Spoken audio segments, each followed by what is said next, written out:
शीर्षक obsessions in the shadows. स्थान मुंबई का एक व्यस्त कॉरपोरेट कार्यालय जहां महत्वाकांक्षा और इच्छा एक साथ मिलती है। राघव बस एक सामान्य कर्मचारी था, ताजा चेहरा और महत्वाकांक्षी, जो एक मार्केटिंग एग्जीक्यूटिव के रूप में काम कर रहा था। लेकिन जब भी उसने नेहा को ऑफिस में देखा, उसकी दुनिया पलट गई। नेहा एक सीनियर मैनेजर थी, आत्मविश्वास और अनुग्रह से परिपूर्ण, जो सबका ध्यान आकर्षित करती थी। लेकिन एक समस्या थी, वह शादीशुदा थी, 2 खूबसूरत बच्चों के साथ। राघव अपने भावनाओं को नियंत्रित रखने की कोशिश करता रहा। वह दूर से उसकी प्रशंसा करता रहा, मीटिंग्स के दौरान चुराकर देखता रहा और उन पलों का ख्वाब देखता रहा जो कभी नहीं हो सकते। लेकिन भाग्य में एक अजीब सा मजाक था। एक किस्मत के दिन, जब ऑफिस शांति से भरा हुआ था, वे दोनों पैंट्री में अकेले थे। राघव, क्या आप मेरी इस प्रेजेंटेशन में मदद कर सकते हैं? उसने कहा, उसकी आवाज धीमी और आकर्षक। उसका दिल तेजी से धड़कने लगा जब वे मिलकर काम करने लगे। रसायन स्पष्ट था।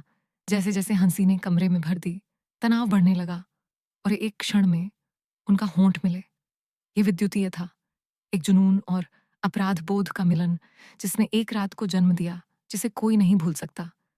लेकिन उसके बाद सब कुछ बदलने लगा। नेहा सतर्क हो गई, लगभग दूर दूर, अपनी हमारी छोटी सी उलझन के नतीजों से डरी हुई। लेकिन राघव को तो जैसे पागलपन की दौड़ लग गई। वह उसे भुलाने के लिए परेशान था, उसके बारे में सोचता था, एक जीवन का सपना जो कभी पूरा नहीं होगा।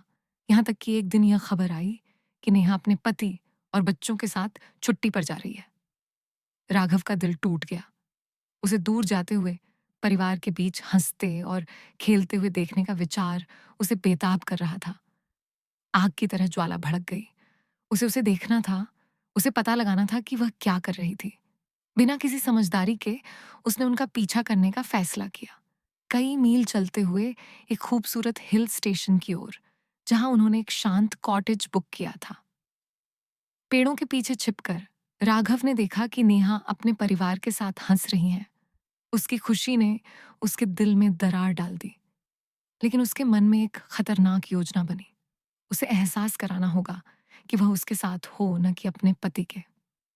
रात के अंधेरे में राघव कॉटेज के पास गया, जबकि नेहा अपने बच्चों को बिस्तर पर सुला रही थी। उसके चारों ओर का अंधेरा तनाव से भरा हुआ था। उसने उसका सामना किया, उस पर दबाव डालते हुए कि उसे अपने पति को छोड़कर उसके साथ आना पड़ेगा। उसकी आवाज उत्सुकता और पागलपन से कांप रही थी।